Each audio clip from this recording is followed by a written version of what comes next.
Hello, folks. My name's Kathy Ace. I'm the author of the Kate Morgan Mysteries, the Wise Inquiries Agency Mysteries, and a dark psychological thriller called The Wrong Boy. That one's set in Wales, as are the Wise Inquiries Agency Mysteries, and that's where this accent's from as well, though now I'm a Canadian. Hey, I'm listening to the Dark and Stormy Book Club podcast. Are you? If not, you know what you should do? Listen. It's great. Enjoy! Hello and welcome to Dark and Stormy Book Club. Today we visit with the author, Clair Douglas. Enjoy!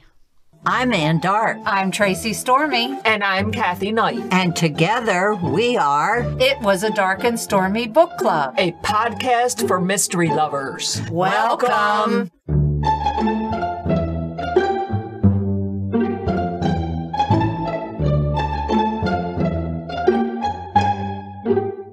If you enjoy our show, please consider contributing to the Dark and Stormy Patreon. By becoming a patron, you will help us create better and quality content. There are also benefits to becoming a patron, such as exclusive content and Dark and Stormy merchandise. Become a supporter at patreon.com/darkandstormybc. Check our website for the link. We appreciate any and all contributions. Thank you.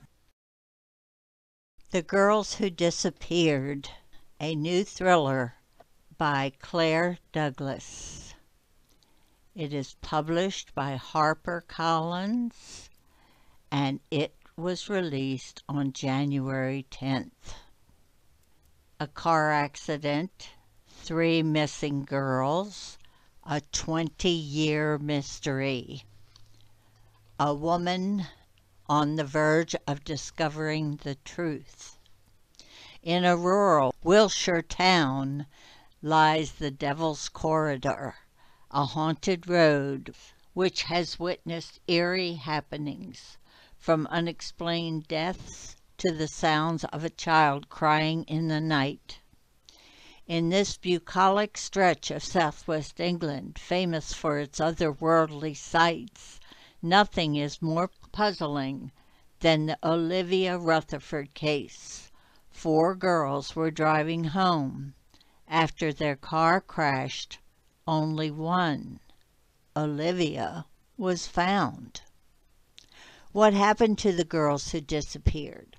On the 20th anniversary of the tragedy, journalist Jenna Halliday has arrived in Wiltshire to cover the case. The locals aren't happy with this outsider determined to dig into the past, least of all Olivia. Soon Jenna starts receiving menacing notes. The locals have made it clear she's not welcome, but someone is going to make her leave one way or the other.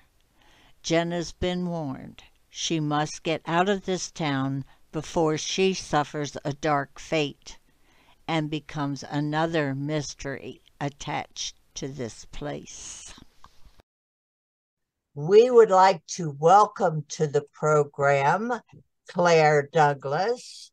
She is the author of 8 standalone thrillers, and we are going to talk about the book, The Girls Who Disappeared. It came out, I think in the US it's January the 10th. Oh, okay. Oh, yeah. Okay. Yeah. And it is by Harper Collins. It is the story of a car accident with 3 missing girls and what happens. Welcome, Clair. Yeah. Oh, nice to meet you all. No, I really, really enjoyed this book immensely. It Thank grabbed me from the first page and I couldn't put it down. I haven't Thank had you. a chance to read it, but the whole entire time she was reading it, and she reads a lot. She's like, "Oh, you've got to read this book. You've got to read this book." Oh, thank you. Misty is an Yes. author in her own right. Right. I do So- cozy mysteries though. Oh, nice. So, I love I that. But love- you two do have something in common. Okay. you both started out writing more rom-com books, and then Claire switched to a darker side. You went to the cozy side. Claire, can you tell our listeners what was the switch? Yes. Well, I tried to write rom-coms. I love rom-coms, but I could never get them published. So I tried to get them published and no one wanted them. So I had this book, which was about twins, which was supposed to be a rom-com. But then I tried to send it off and nobody was interested. I thought, I'm going to change it and make it a darker story about twins. And that's what happened. I just made it darker and then was able to get published on the back of that. I don't know what it is. I just don't think I'm cut out for the rom-coms. Maybe I just don't, it doesn't come across very well in my books. Maybe but I love reading them. I love them. So well, I find that so interesting because I'm the same way. So I love historical. Give me historical, but to write one, no, I am horrible at it. And I'm like, how come I can't write the thing that I love? And I do love cozy mysteries too. I really enjoy them. But same thing with thriller. I'm like, oh, I love a thriller. And then I get in. Like, this is not good. I think I should let other people who do it well do it. What is it that I do better? I know. It's weird, isn't it? And I love historical as well. And I'm like you, but I'm always put off with historical with all the research that must be have to do. My normal writing pace is usually about 1,000 words in an hour. It took me 3 hours to write 1 page of historical because I'm like, well, what is a purse called? And do they have scissors? Are we allowed to have horses? That would be daunting. They don't have phones yet. What about lights? Did I burn everything down with a candle? Yeah. So if it's not natural, so do you find thriller writing more natural for you? Like you don't have to try so hard? I think so. And also, do you find as well with rom-coms, you have to be funny. I'm just don't think I can write funny. I wish I could, but I just can't. I do write funny. However, rom-coms need a different level of it's irony kind of, and it has like almost a not slapstick, but dun dun psh, and I'm like, no, I can't do the dun dun. I can't. I can do things that are funny, but a lot of rom-coms have to do with like mistaken identity and that kind of thing. And I'm like, you know, at what point are you just going to say, hey, by the way, maid, not the lady that you thought was delivering your suits? I don't do well with that. I love reading them, but writing, no. So thrillers come a little easier for you. So turning things into a thriller, that's interesting. Is that the book that was nominated for the Marie Claire? Yes, that's right. It won the competition. So I sent it off for a competition, and I changed it at the last minute. I thought I'm going to change the first 3 chapters and make it more of a sort of, I love stories where someone comes in and they try to sort of wriggle themselves into friendships, and they try to sort of be a bit obsessive. So I thought I'm going to write that instead of this being like this sort of funny rom-com with these twins. I'm going to make it a dark story with twins. And it won the competition, so I was like, oh my god. So since then I thought I better stick to the dark side. Well, it was good. I liked the character of Jenna. Oh, she wasn't a strong, go get them. She wanted to live her life. Yes. And this accident that happened years ago. Jenna is investigating the 20-year-old case of Olivia Rutherford, who was in an accident. Where she was in a car with her 3 friends, and when they came and got her, the 3 friends were gone. That opens a lot of doors. That was very, very well done. Oh, thank you. Claire, I have to say, where have you been? I tell you, there's so many good authors out there, and you're another one that I just have to dive deep into because these books sound just right up my alley. Oh, thank you. What are you working on now? I'm just editing my next book, which is called The Woman Who Lied. I think it'll be out in the US probably around the summer, August, maybe. Very good. We'll have to give it a read. Definitely. So Claire, you were a journalist before you did this. Does any of your journalism experience spill over into your novels? I think so, especially with this latest one, because Jenna is a journalist and she's making a podcast. And even though I never made podcasts, like just that same thing, they have to go and interview people and you have to have a bit of integrity maybe. I wanted Jenna to be likable as well because, a lot of people don't always warm to journalists. So I wanted her to be like a nice, likable journalist where she's got quite a good moral code. So that was important for Jenna. So yes, I think that definitely helped with Jenna and also with a character from another book as well. Then She Vanishes. She was also a journalist. That's definitely helped. Yes, pull from what you know. Yeah, I think so. I think that deadlines, just writing deadlines and things like that has helped me, I think, with being a journalist. Well, one of the things in this story is you find out very quickly, don't trust anybody. They're all liars. This can be true. This can be absolutely true. Everybody was lying. Especially if you're going to mystery write.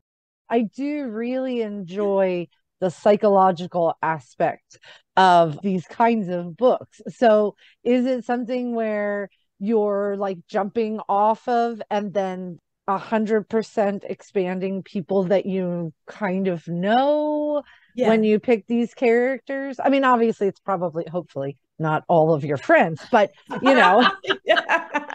Can you imagine? You're like, no, you weren't Jenna. You were that horrible one on page 98. That was you. I love when Thanks people for the inspiration. right, when people come in there, did you write about me? Am I so-and-so? And I'm like, no, actually, you're the one I killed in chapter 3. That was, and it was very cathartic. Thanks so much for being there. I think I've definitely drawn on maybe some toxic past friendships, especially with the earlier books, which are more about friendships. Definitely, I think, especially the first one. I think they say your first novel's a bit more autobiographical, don't they? Yes. My first one was called Poison Ivy, and that was there was poisoning going on, and I was like, oh yeah, I know who you are. Let's see if you know who you are. But it can be very interesting to start with an aspect of someone that you know, and then of course you blow it up, they become their own person. And do you make note of those kinds of things like throughout the years, and then maybe you a couple years later you're like, ooh, that one, where is that little note? Okay. Definitely. I definitely do that, especially like if someone's got like a particular quirk in their personalities, or they're a little bit sort of controlling or like obsessive or something, and you could just use it, like you said, you just blow it up so it's even more. So it's like a springboard. It's like, oh, if you were this kind of person, now let's make that enormous. Because I know in some books that I've written, I have somebody who does this one thing, but then I take it exponentially to you have to make it bigger because people want the entertainment. So okay. And so do you since you do single title, to not overlap too much, do you keep like a list of the kinds of people that you've written before? Well, that is quite hard because sometimes I worry as I've started to write a book, I'm thinking, oh, that sounds a bit like the last character, and it's trying to get them different quirks to their personality. Or the same sayings and the same like way, Right. Well, and you want to make sure, mysteries too, I think with rom-com, you can kind of write a similar storyline and change the graphics, the location or something. Do you find with the thrillers that you have to think a little bit farther ahead to how is this going to be different than the last 7 I wrote? It's so hard, isn't it? Because I think with thrillers have got this like big twist in them mostly, haven't they? And I think trying to find that twist, like I've got an idea for another book, and I'm like, oh, I got this idea, but I'm thinking, well, it has to have a good twist. It can't just be, got to have something wow about it, otherwise it's just going to be another. So it's difficult to find that big twist. I think that's what I think that's the biggest thing I find. Yeah. So Anne, let me ask you a question as the person who read the book. Yeah. Did you figure it out? No. Oh, I did not. That's saying a lot because she's really good at that. Because I was on the premise that one person was responsible, and it twisted almost 360 degrees. Ah, really? Because the one person that I would never think did her wrong. Oh, really? Did Oh, that's her good. wrong. You did a good job. Oh, thank you. This poor girl was working in a stable with her mother and trying to live her life, and 20th anniversary of the girl's disappearance, and people were trying to solve it. And when you find out who did it, you go, oh my, never. Once you found out who did it, Anne, did you feel like that was supported through the book, and that if you had paid a little bit more attention? After you knew who did it, you're going, so why didn't I see that? That's a big thing in the mystery writing, thriller writing, I'm sure too. It's a game between you and the reader. And you want to win, because if they know by page 12 who did it, they're just going to check out and go make some coffee and maybe get a cookie or something. But, you know, if you can keep them all the way to the end, but at the end, they're like, oh, Claire, you got me on that one. That's when they will come back for the next one. Oh, definitely. I'm going to go back and read the ones I haven't read. Oh, now we're going into. So, Claire, what is your writing process? Do you have the solution in mind when you start, or do you build? Yes. So when I started The Girls Have Disappeared, I remember I had the idea, and I remember saying to my agent, I don't know where these girls go. Like, where are they going to go? So for the first few months, I hadn't started writing it. I think I'd written the first maybe chapter. Like, as I knew what the first bit where the girls are in the car and they have this accident. But I was like, where are they going to go? It's got to be plausible, but you don't want anything too fantastical, like, you know, they've been abducted by aliens or anything like that. So it's got to be like, you know. So that was really tricky. I think this is my trickiest one to work out what happened to them. It took me quite a while, really, like Twig. And then I wanted this whole backstory with the Thailand characters. There's a backstory with, like, you're not quite sure when that particular story happened. So, you know, I wanted like a bit of a dual timeline thing going on. But yeah, it was quite a hard one. Whereas with the one I'm writing now, I already knew who was going to be the baddie. And, you know, I sort of had that more figured out. And it was easier to write. So I think from now on, I'm going to try to be a bit more of a planner. I've always been a bit of a, Pantser. you know, just write it and see what happens. Pantser versus. But this time I was like, oh, it's quite difficult. It takes longer, I think. I don't know about you, Misty. Do you have to plan yours? I don't know. Yes. So I usually know who did it, and then I start working backwards. Why would they have done it? Who would they have done it to? Why right at this moment? Like, why now? If it's been 20 years, like with Jenna being your catalyst for things to open back up, why now? Why didn't they do it last week? And so I do find that if I have those things in place, I can write to certain points within the manuscript and then smooth it out. But if I don't know that, like people who really are pantsers, like they just start writing, I write myself into some horrible rabbit holes. I'm the same. Honestly, it's so hard, isn't it? And then I have to unravel it, and then it takes me longer in the long run. So I'm a bit more like, right, I need to know the twist now. I need to know the ending. I need to have it a little bit, I think that's part of the process, though. As you write more books, you find more things that help you tell the stories, because you've now set yourself up, and especially with Anne's endorsement, you've set yourself up to have a specific kind of experience with your readers, and they're going to want that. They may, I don't know, if you've never written an alien abduction book before, they may not be on board for that particular one. But, you know, so you have a certain kind of book that you write now. So, you know, as you grow as an author, you're going to know these are the certain things that need to be in these books. Figuring those out ahead of time, I think, would probably help you. So that's so exciting. I love it. And I love when people love what you are bringing to the table and then they want to go for your backlist. That's lovely. That's such a lovely feeling. Absolutely. In this book, there is a whole faction that goes into alien abduction. There is a bit of it. Oh my goodness. Awesome. Okay. I will not say if that's the response. Are we crop circling? We're circling the crop town, isn't it? There's a spooky, like, it's got a few, you know, spooky things that have happened there before. So a few people pose the question, is it an alien abduction? But obviously well, don't ruin it. It could be. Just leave it there. I was just going to make the comment that there were several different, maybe not plausible, but answers to this mystery. And you maybe the like 4 or 5 different ones that you had to choose from. That's why I couldn't figure it out. Those red herrings, as we say, are they hard to write or I think you have to have almost like a few people with motivations, don't you, so that you think, well, that could be them, or they've got the motivation because they've, this has happened. So you've got to almost have a few different stories going on, little strands, to get it so that you don't guess straight away. Like there's one character and they had a connection to the girls, but you don't find that out until maybe like halfway through. Then you start to think, well, maybe they're the ones, you know. Yeah, I won't say who, but Have you ever considered writing a series?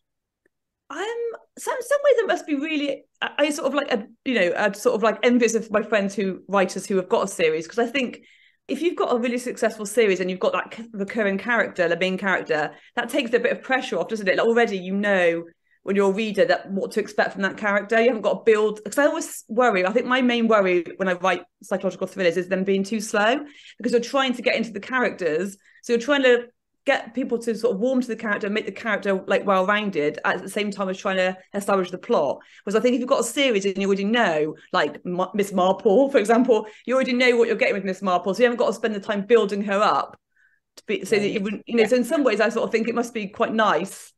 Because I think every new book is, for me, is always like, oh, I've got to try and get the characters across as well as the plot. But I don't know if I could think of a strong enough character to have a series.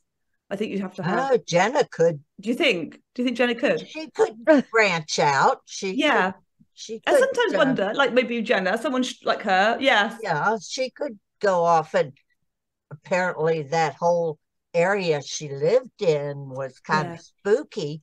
So there were mysteries that were related to that area. She could branch out on that. Yes, well, that's true. Hank Phillippe Ryan used to write a lot of series, and then she switched to standalones, and I loved what she said. She said in a series, you have to fulfill the reader's ambition of what they want for that character. Yeah. She said in standalones, I can kill anybody I want. That's true.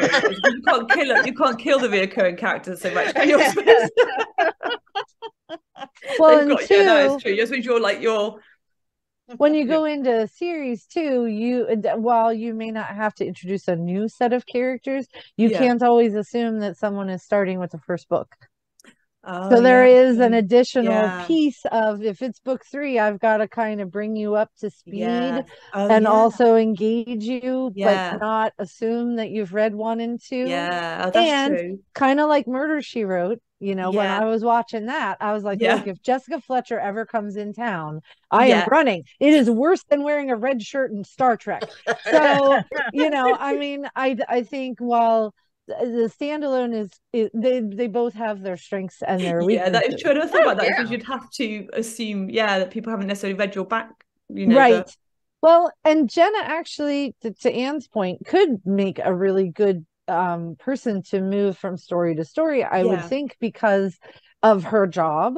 So she could be like on-site reporting or doing, journalism. She could have found a piece of something and be on the trail of that. But again, if you're like book 10 and you're like, oh God, Jenna's coming to town, everybody needs to leave. This is not Santa. We do not want her here. Something's said and it's going to be bad. So but I mean, I know in the mystery thriller world, people really like series too, because they want to see how the character grows. But then you have to give them a place to grow. So with Jenna, you could have 1 book, She Yeah. and starts as one, ends as one, Yeah, and that's it. and you're good. But Yeah. if I remember the woman who wrote Sue Grafton, the Yeah. alphabet book. She's like Yes. at book 20. I was like, what am I going to do to this poor woman now? Yeah. Because Yeah. I have had to do 20 things to her. Now what do I do? Yeah. So there's pros and There must cons be for both sides. Yeah. Well, Yeah.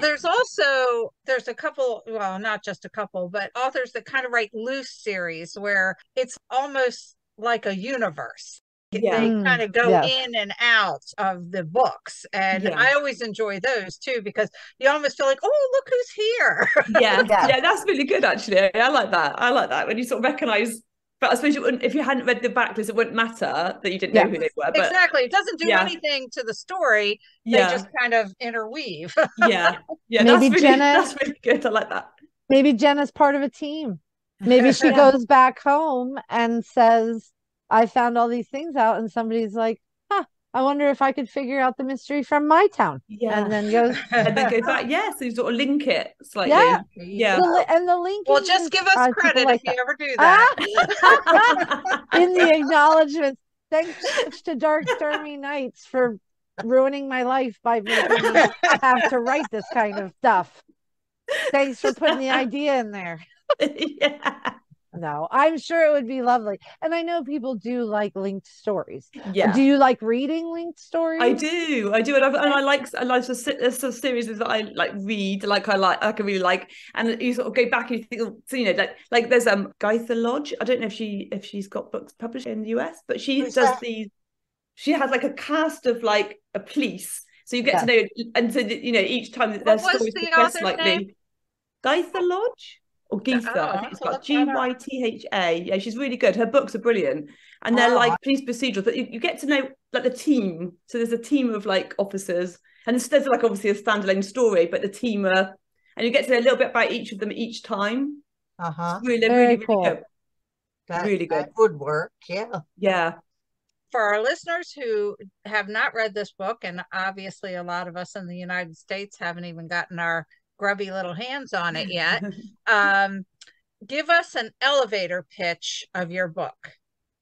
It's about 3 girls who disappear one night on a notoriously haunted road, and they're not seen for 20 years until journalist Jenna comes to town to make a podcast on the 20th anniversary and starts to uncover what happened all those years ago.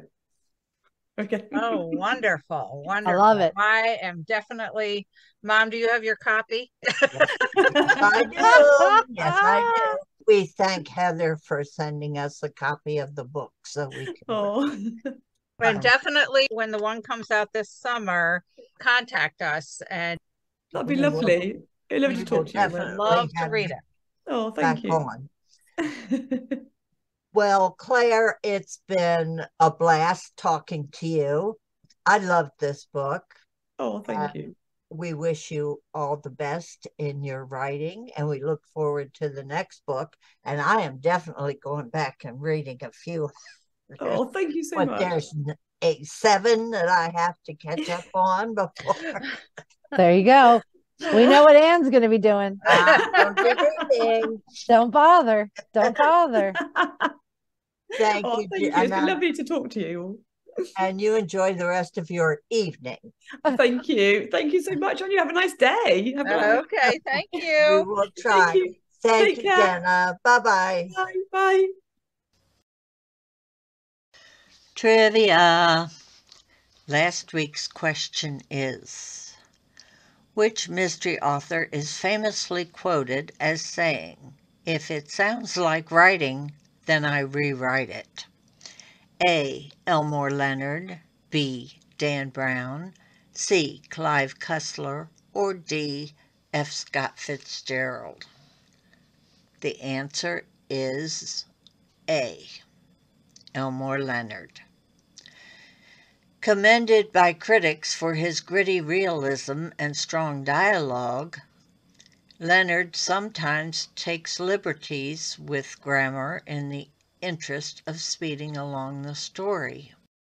In his essay, Elmore Leonard's 10 Rules of Writing, he said, "My most important rule is one that sums up the 10. If it sounds like writing, rewrite it.